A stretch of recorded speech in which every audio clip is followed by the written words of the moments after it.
needle shaft. Withdraw the syringe, holding the assembly firmly to prevent any splashing. Perform verifications as required by facility protocols. Depending on its design, disinfect the transfer device connection.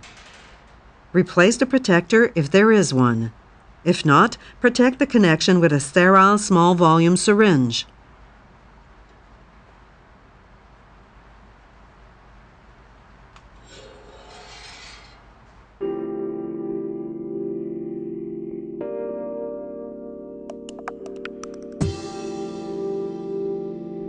Before reconstituting the powder, let's look first at how to install a vented transfer device on a vial.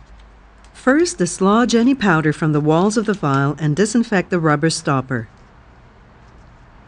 Pick up the transfer device, taking care not to contaminate the vent, and then aseptically remove the protector from the spike.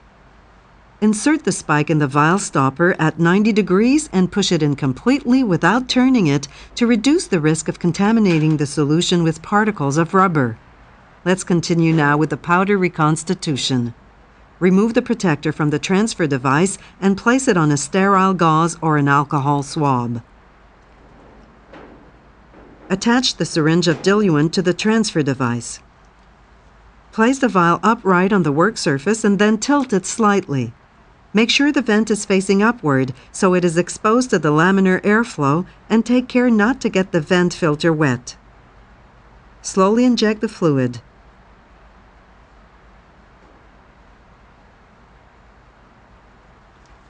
Remove the syringe and put it aside.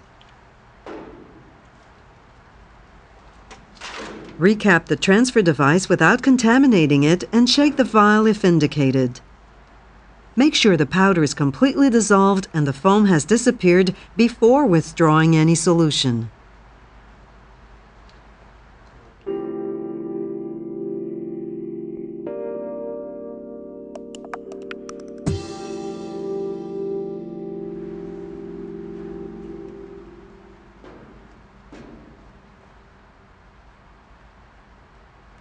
Attach the syringe to the transfer device. Line up the graduations so you can see them when you are withdrawing solution.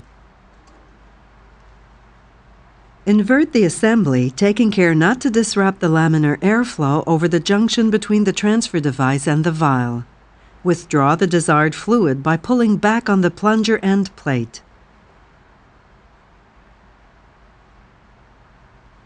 Draw in a little extra fluid to fill the space occupied by the air bubble and, if appropriate, to compensate for the volume contained in the needle shaft. If you withdraw too much fluid, place the vial on the work surface, tilting it slightly so the vent is facing upward, and inject the fluid slowly to avoid wetting the vent filter.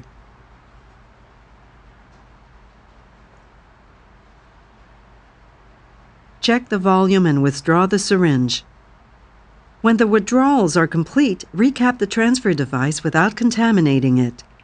The vial may be kept or discarded. Bring the syringe to a vertical position, pull gently on the plunger, and attach a needle.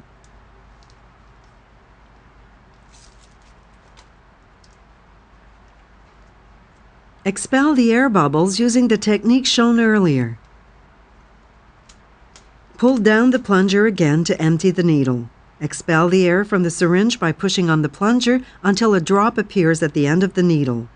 Perform verifications as required by facility protocols.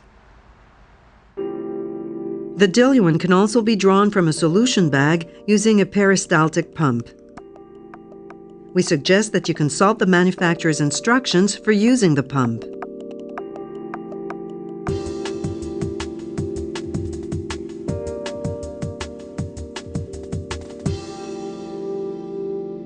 A vented needle can facilitate batch preparations with a pump.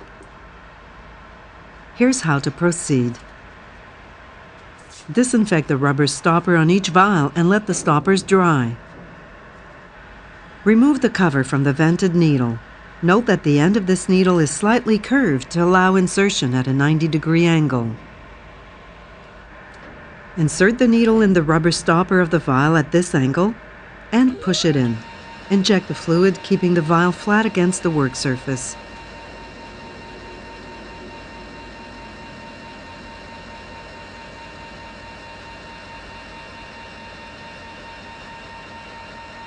Remove the vented needle and insert it in another vial using the same technique.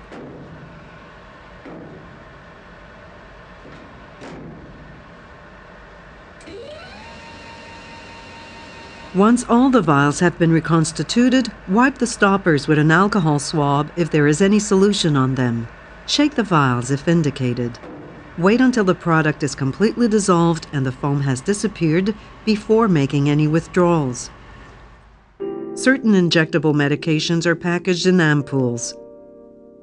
A filter is required when withdrawing such medications in order to remove glass particles that may have fallen into the solution when the ampoule was opened.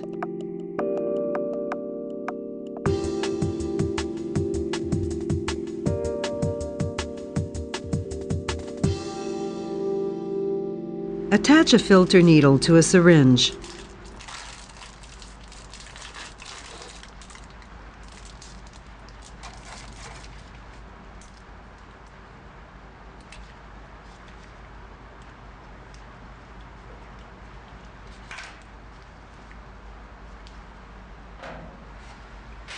Holding the ampoule vertically, tap it gently to release solution trapped in the tip of the ampoule.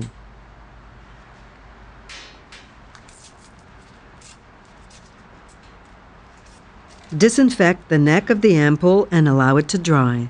Hold the body of the ampoule firmly in one hand and the tip of the ampoule between the thumb and index finger of the other hand. With a rapid snapping movement, break the ampoule towards the side of the hood.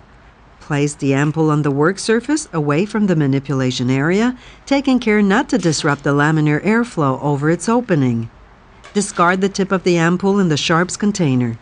Remove the needle guard. Take the ampoule between your index and middle fingers, palm facing upward. Hold the syringe from underneath in your other hand.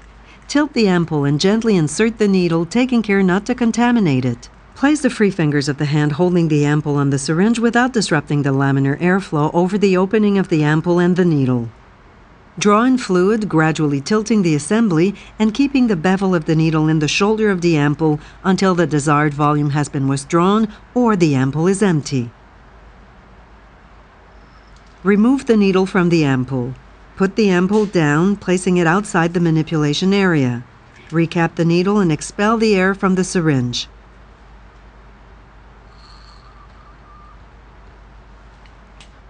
Check the volume and adjust it if necessary by returning excess fluid to the ampoule or onto a sterile gauze. Hold the syringe vertically and pull on the plunger to draw in fluid from the filter needle.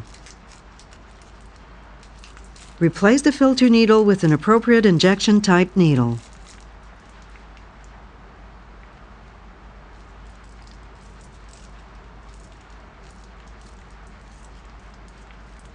Holding the syringe vertically, push gently on the plunger to fill the needle with fluid.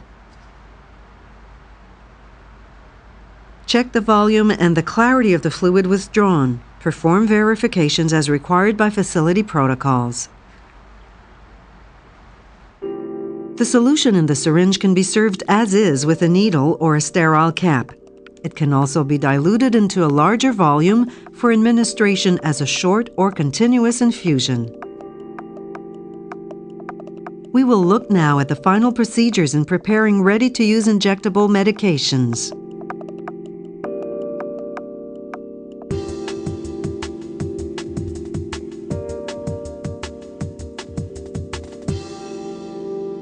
Remove the wrapping from a sterile cap.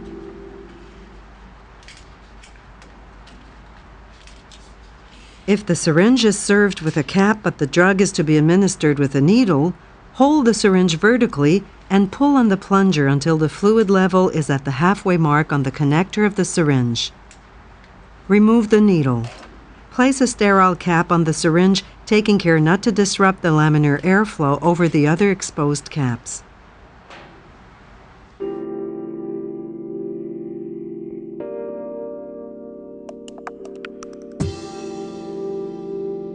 Place the bag on the work surface so that the injection port is exposed to the laminar airflow at all times. Disinfect the port and let it dry.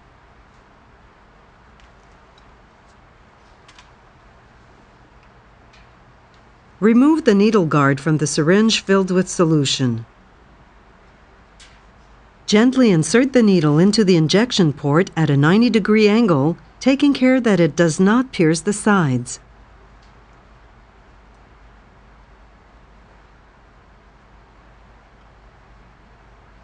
Slowly inject the fluid.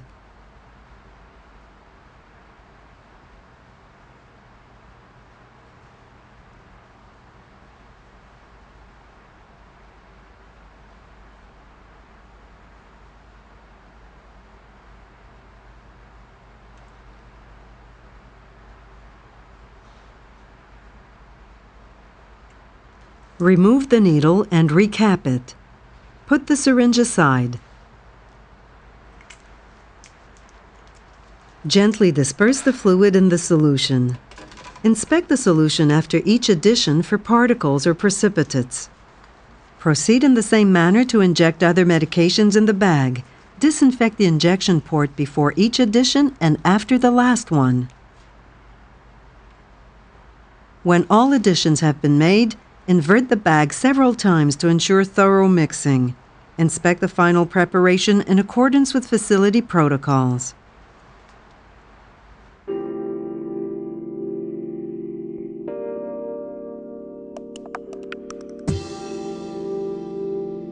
Disinfect the injection port and let it dry.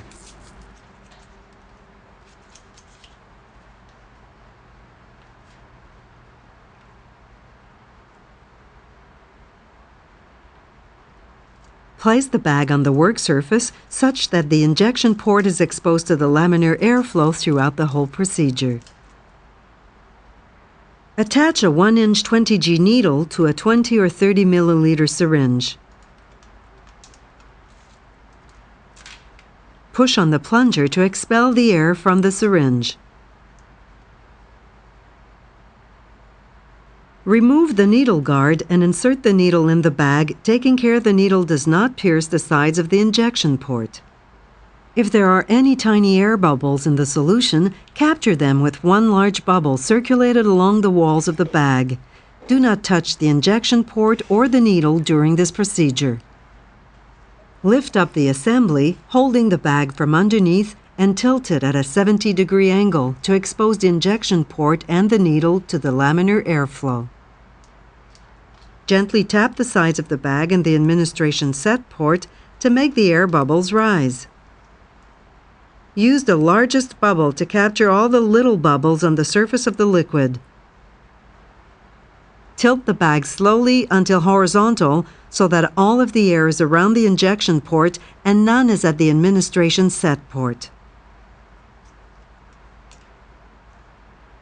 Squeezing the bag, draw in all of the air by gradually lifting the bag to direct the air towards the injection port.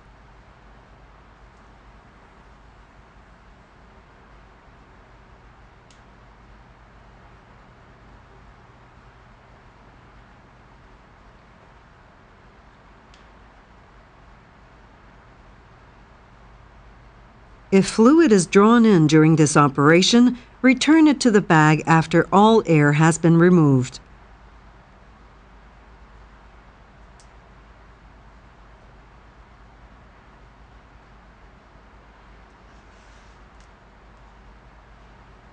Release the pressure on the bag, remove the needle, and recap it.